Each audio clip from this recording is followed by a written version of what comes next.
hapon kap no live ka sa Miso Radio 7.5 FM. Kap no kay imong kabutiyag nga last term na din nimo kap no pila naman katuig ninyo nga gihandom nga himuog flood control dani sa inyohang barangay sa Solana. Primero pa lang nga term ma'am. Kuan na nangandom nami. Kuan pa primero pang congressman si Kung Bambi na pasa na may resolution sa iya. So,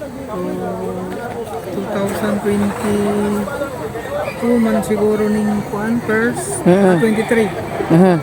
So tuloy-tuloy na tayo ang kuan murag kulang-kulang man siguro ni 500 million. Lima ka sunod-sunod na project. So munang pasalamatan na mo si ko nga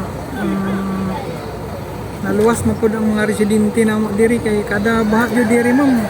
Mga kuton ginamo ning mga tao diri ha kuton na dito sa among kuan barangay kay wala gid may gusto pud na mga pinsala.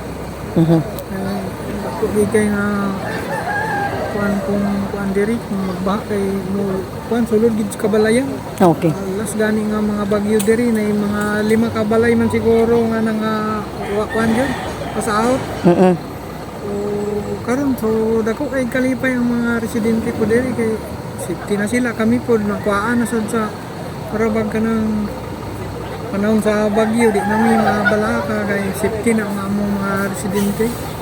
So kap karon sa bagid ang kitagda nga mahuman ning maong dike. Murag karon ra man nga tuig siguro ma'am. Kuan naman gyud kuan naman gani gam murag 50% tam siguro gali ang kuan kay kuan tuloy-tuloy man jud murag sumsum kay ang trabaho kusog paspas kay ang trabaho. So gisugdan ni siya kakapitan ka last year. 2023. Oh, 2023. So pila ra pud ka bulan gikan sa pagpasa ninyo sa inyong resolution? Mga tuig pod.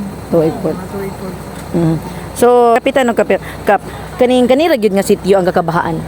O naa pa puy uban?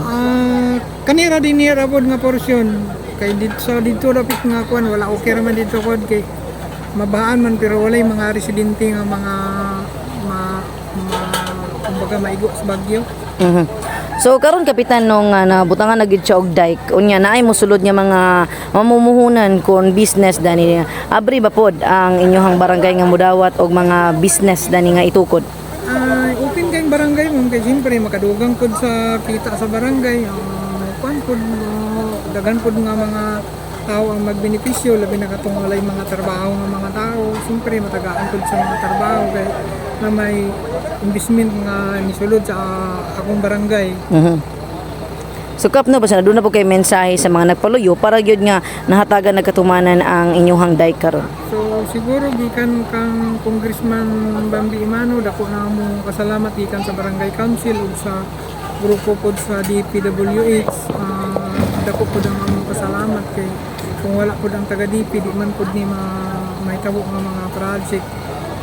Salamat po daw kang Governor Peter Onabia na